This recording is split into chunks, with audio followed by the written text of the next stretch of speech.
Det her er Henrik. Henrik arbejder med forebyggende vedligehold. Hans ansvarsområde er at tjekke og indrapportere fejl og mangler på virksomhedens materiel. Henriks kollega Anne har skrevet dagens tjeklister ud til ham. Henriks chef Michael har købt et digitalkamera, så han kan tage billeder af materiellet. Nu er Henrik klar til at starte arbejdet og begiver sig ud til dagens første opgave.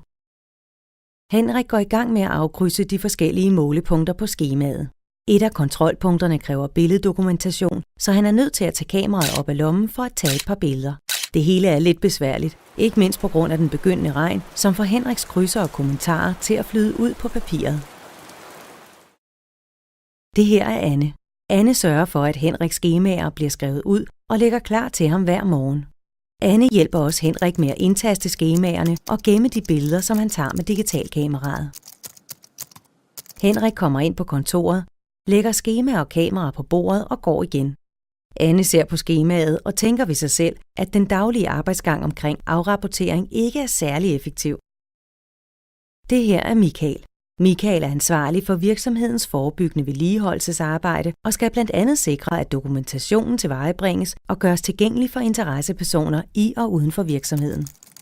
Michael går ind til Anne og beder hende om Henriks rapport. Hun udleverer både skemaer og kamera til Michael. Michael vender tilbage til sit kontor og bladrer siderne igennem. Håndskriften er svær at tyde, og så mangler der en masse billeder. Hvis der dog bare fandtes en nemmere måde, tænker Michael. Her er Henrik igen. Henrik har fået et nyt værktøj til at tjekke og rapportere fejl på virksomhedens materiel. Før han påbegynder arbejdet, trykker han synkroniser på sin nye enhed. Et øjeblik efter er alle dagens tjeklister hentet via internet, og Henrik er klar til dagens opgaver.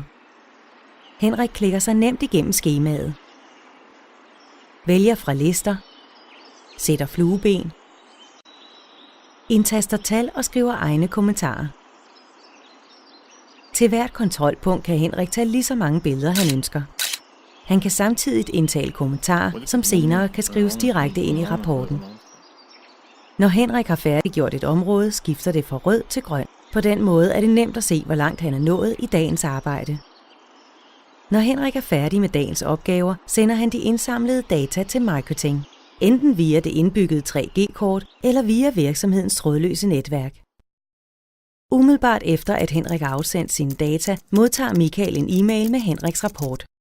Michael åbner den vedhæftede PDF-fil, løber rapporten igennem og ser nærmere på de billeder, Henrik har taget. Michael logger sig ind på Microtings hjemmeside. Vælger rapporten. Ser billederne i stor størrelse.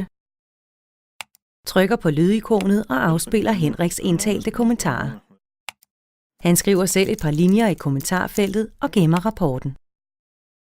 Michael videresender den færdigredigerede PDF-rapport, smider benene op på bordet og smiler ved tanken om al den tid, de sparer, og hvor nemt det hele er blevet.